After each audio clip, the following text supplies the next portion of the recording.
Okay. Good morning. I am Luz Molina Lopez, Chair of the California Board of Accountancy's Committee on Professional Conduct, and I'd like to call our meeting to order.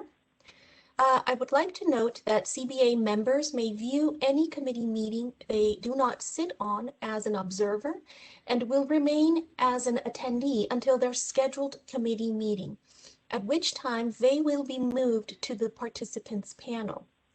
Now I will turn the meeting over to Ms. Reed to take roll call and establish a quorum. When Ms. Reed calls your name, members, please unmute your microphone and state your name. Please remember to mute your microphone afterwards for the next person. Thank you.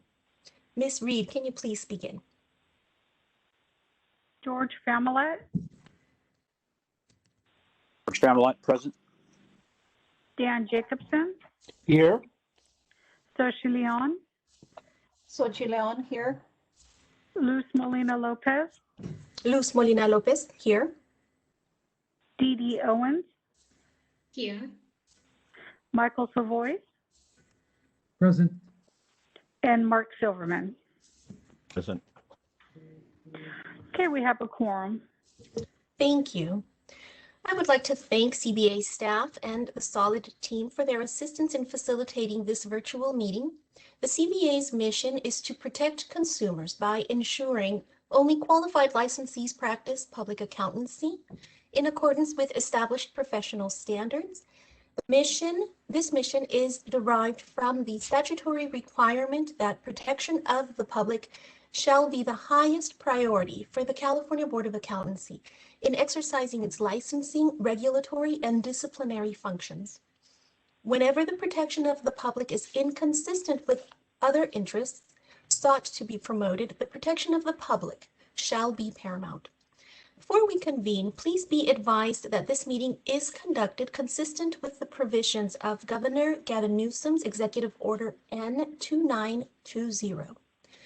Members of the public interested in participating in the meeting must join the WebEx meeting. Information and instructions are posted on our CBA website. All lines are currently on mute. As I facilitate this meeting to allow for proceeding in an orderly manner, lines will remain on mute until directed by staff to open them for public comments.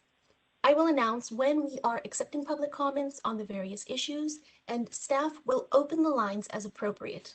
5 minutes will be allotted to each individual providing comments. I would also like to remind committee members and others speaking during the meeting to use the raise hand feature in the participants tab if you wish to make a motion, ask a question, or make a comment. That will allow me to make sure to flag you that I can call on you. This approach is necessary to facilitate the meeting and ensure that the committee has the opportunity to complete its necessary business. I appreciate everyone's understanding. So let's begin. Agenda item 1, public comment. Now we will move to this agenda item. If there are any public comments that are not on today's May meeting agenda, Madam Moderator, will you please provide the general instructions and then open up the portal for public comment?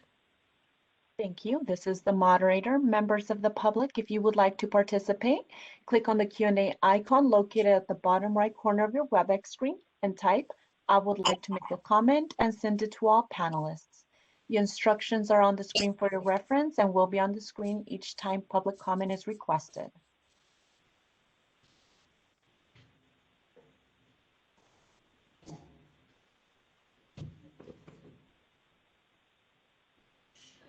Committee Chair, no requests have been submitted. Would you like me to close the Q&A feature? Yes, please. Thank you.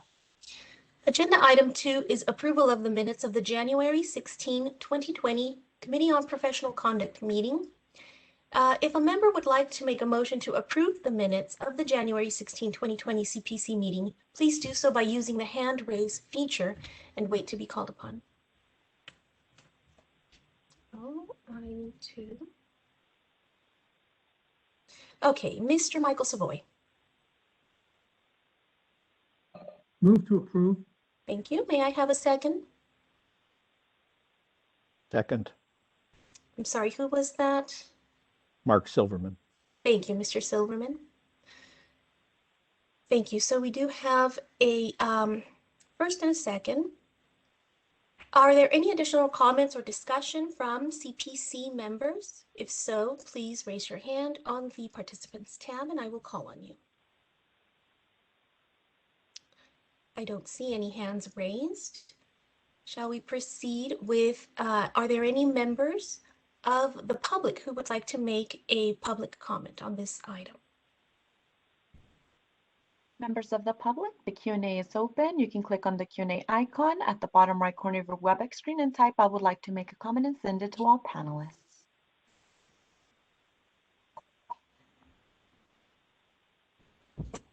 No requests have been submitted. Would you like me to close the Q&A feature? Yes, please do. Thank you. Thank you. And so at this point, we are ready to begin with the vote. But before we do that, I do want to have a clarification on this. Are members that did not participate in the January 16, 2020 meeting able to approve or able to vote yes on this item? Staff, if you can please clarify for me.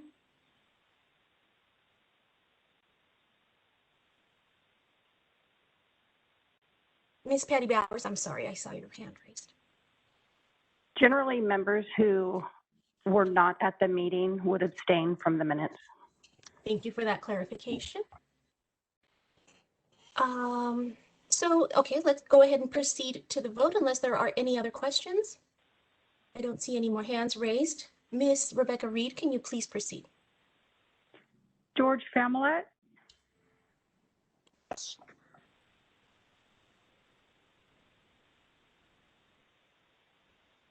George Familet, Yes. Dan Jacobson, I was absent, thus I abstain. Soshi Leon, Abstain. Luz Molina Lopez, Abstain. Dee Owens, Abstain. I wasn't a member at that time. Michael Savoy, yes, and Mark Silverman. Yes. The motion carries.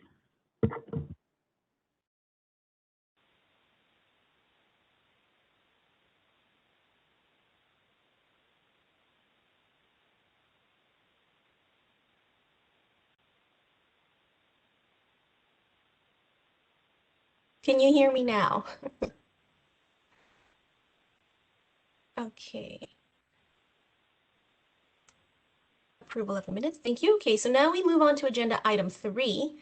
This is discussion and possible action regarding the AICPA official release, new interpretation and related revision, staff augmentation arrangements, adopted February 9th, 2021. Mr. Franzella, will you please begin the presentation on this agenda item? Good morning, thank you. I am Dominic Franzella. I'm the board's enforcement chief. Agenda item, or CPC item 3. The purpose of this item is to provide the CBA with an update with respect to the AICPA's new interpretation and revision related to staff augmentation arrangements. No specific action is required on this item. Members will recall that the CBA has discussed this topic on 2 prior occasions, the first time in July 2019, and then most recently last November. After the November meeting, the CBA directed staff to work with Member Salazar and President Corrigan to issue a comment letter for, on behalf of the board related to this exposure draft that the board considered at the November meeting.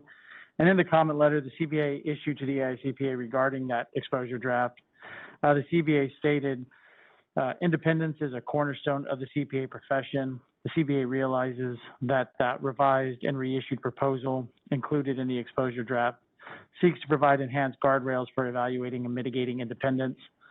The safeguards remain, however, highly subjective and open to considerable interpretation. This ultimately would lead to potential issues with enforceability. For these reasons, the CBA is not in a position to support the proposal at this time. The CBA will continue to monitor the issue and should the AICPA expose another revised proposal, the CBA will consider any revisions for possible comment, And should the CBA adopt the existing proposal, the CBA will consider any outcome and evaluate whether to take action to update the California Accountancy Act, CBA regulations, or both. So this past February, the AICPA issued the new interpretation and related revisions to the AICPA Code of Professional Conduct, incorporating the permissibility of staff augmentation arrangements. On page 2 of your item, staff have highlighted the more pertinent conditions as found in the official release.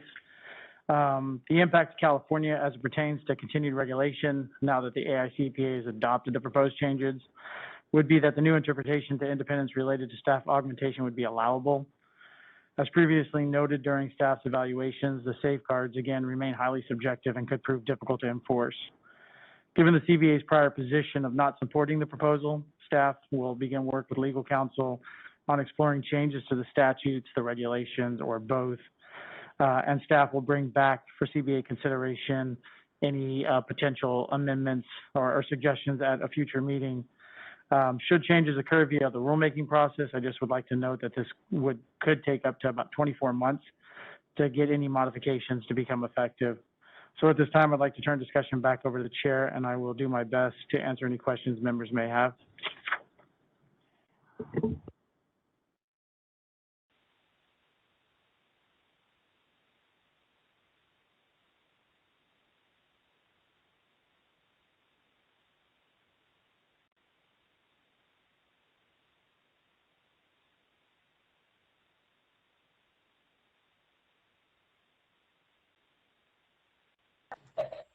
Ms. Molina, you're on mute.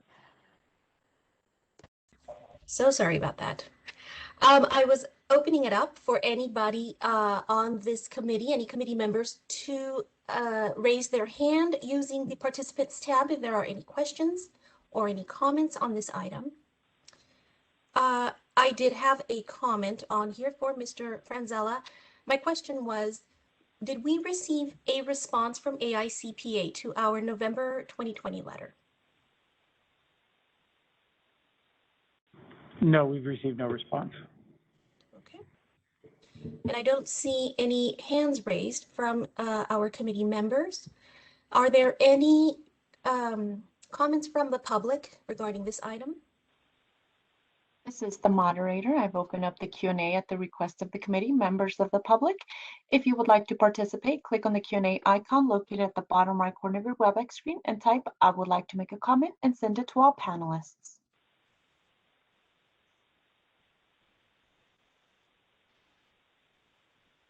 No requests have been submitted. Would you like me to close the Q&A feature?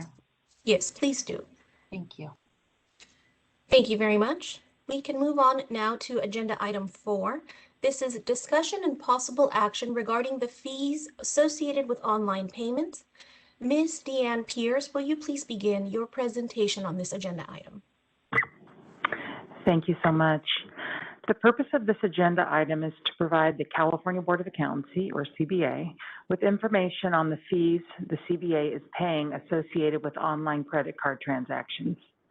To provide a brief history, the CBA began accepting online credit card payments for license renewal in December 2018. Since implementation, the CBA has been paying the associated transaction fee, which is approximately 2% of the transaction amount.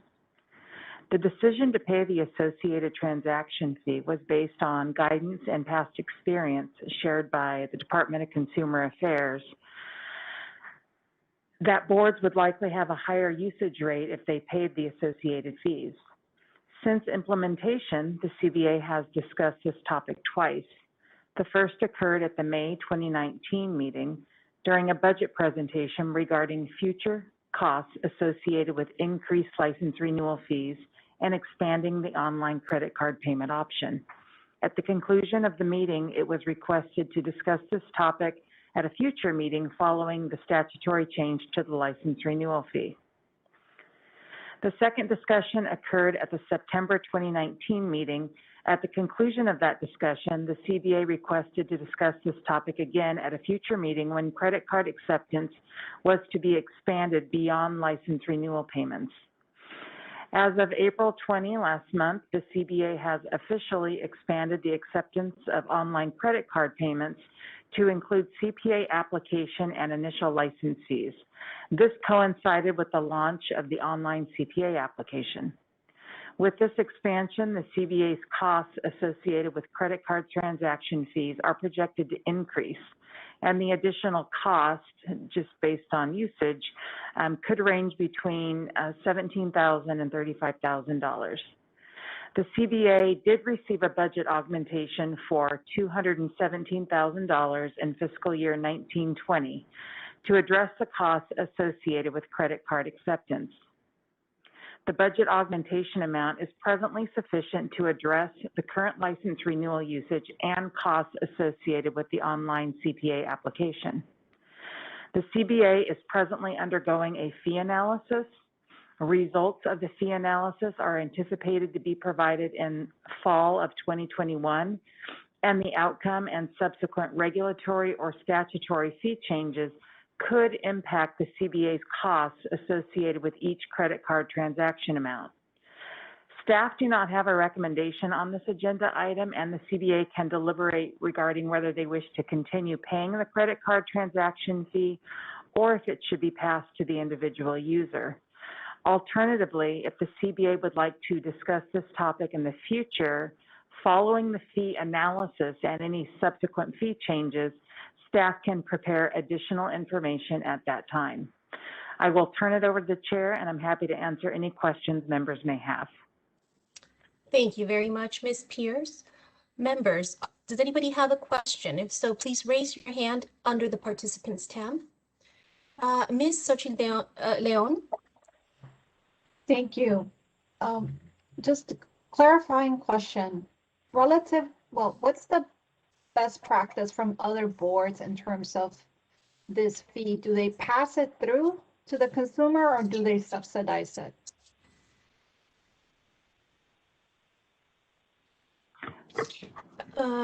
Ms. Pierce.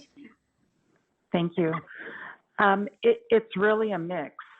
There are boards, there's actually boards that have some fees that they absorb and other fees that they pass on to the user. So it's not necessarily all one way or all the other way. So it really is just kind of a mix based on the boards that we reached out to.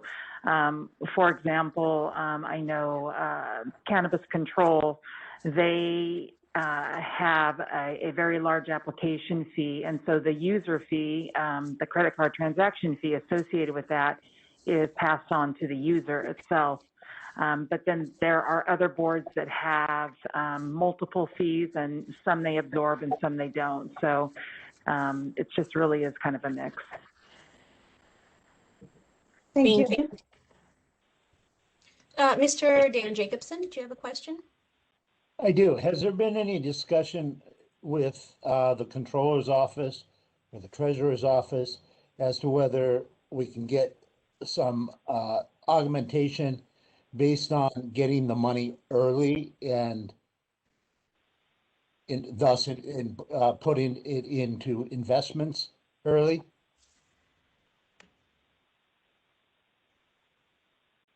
Ms. Pierce, will you please address the question? I'm not sure I can really address that question. You know, the state controller's office, the Department of Finance, there's multiple agencies that really manage the state's funds, the state treasurer. And so how those funds are invested, what the return rate is, all of that, I don't have that information at the ready. I think there may be a little bit of information in the budget report that we'll be discussing tomorrow. I can certainly look into that. But we're talking potentially, you know, around $200,000 or so. And so I'm not sure if that particular amount of money, you know, could be invested differently or how that particular process works. That's not something that we as a board really can request or make a decision on.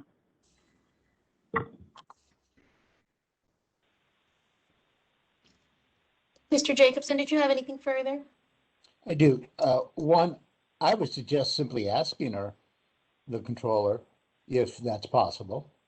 And two, at the moment, we have the money, we have the augmentation, and I think it would therefore be unfair to pass it on to our licensees. Thank you, Mr. Jacobson. Ms. Leon, did you have a question? Yes, just another clarifying question. Are we talking about $5? Or are we talking about, can we dimensionalize by license? How much are we talking about? Ms. Pierce? So it's about 2% of the transaction amount. So yes, for license renewals, we're talking $5. If there's a delinquency fee, then that, adds an additional layer on top of it. Same thing for our expansion for CPA applications. That fee is $250, and the initial license fee could be either $125 or $250. So, $5 to $10 in that range for each applicant on the applicant side. Thank you. I think, based on focus group of 1, people are used to paying to have access. So when we're talking about a $2 fee or $5 fee, unless it's a huge financial hurdle to renew license, I think most people are used to it. So. Thank you for your comment, Ms. Leon. I do also agree that, it's a nominal fee.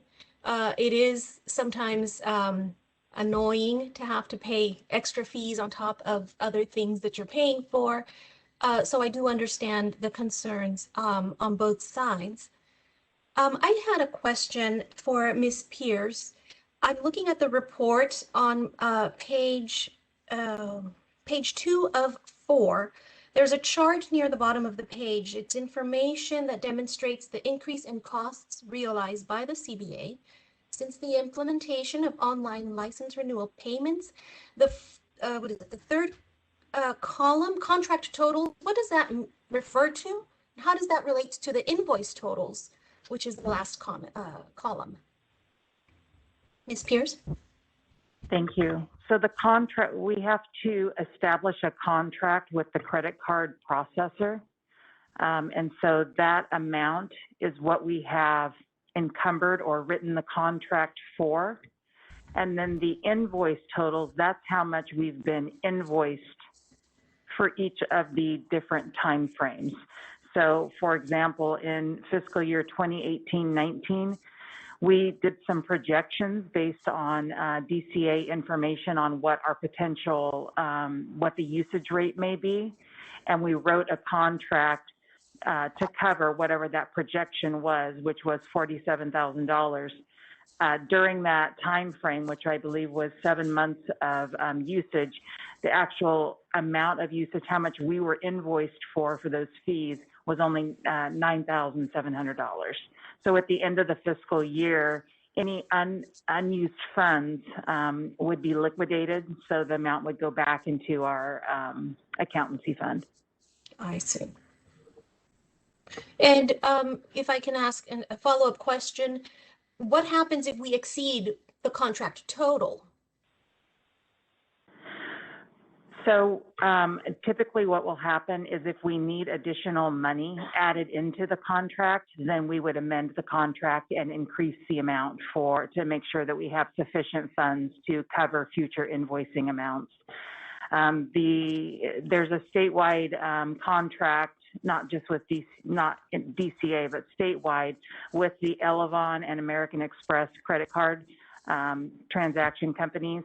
And so because that's in place, we can kind of develop our contract based on that, and then we can add funds to it if necessary. So presently our contract amount is $163,000, but if for some reason this month and next month it skyrockets and we need to add money to that particular contract amount to make sure we can cover those fees, then we have that flexibility. Understood. Thank you. Mr. Jacobson, I see your hand is still up. Did you have any further questions? And Ms. Leon, thank you. Any more questions from any of our committee members?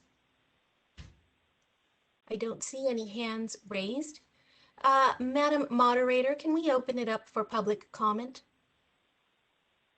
Thank you. This is the moderator. Members of the public, if you would like to participate, click on the Q&A icon located at the bottom right corner of your WebEx screen and type, "I would like to make a comment," and send it to all panelists.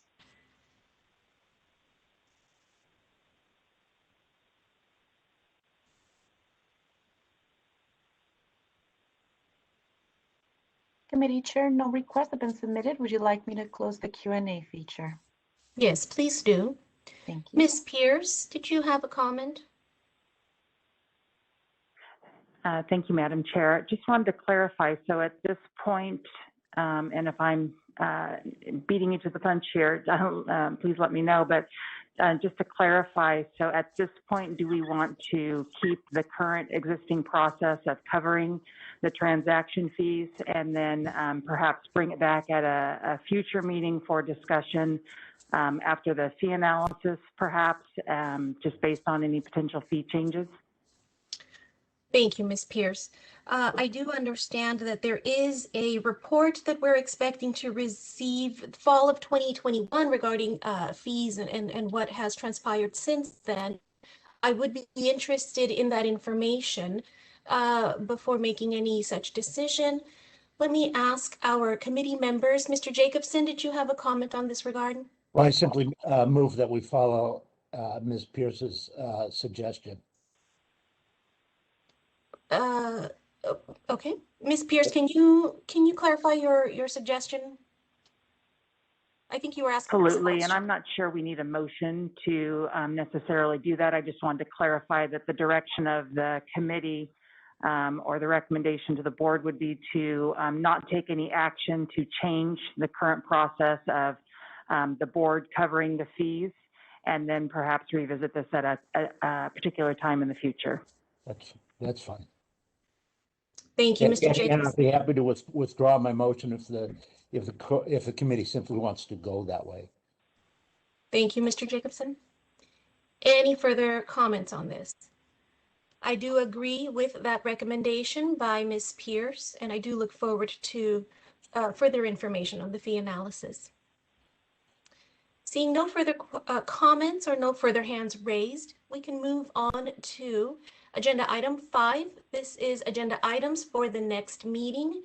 Do any members wish to request that any items be placed on the next Committee on Professional Conduct meeting agenda? If so, please raise your hand in the Participants tab. Seeing no hands, I believe we can proceed to adjournment, and this meeting is adjourned. Thank you. Thank you.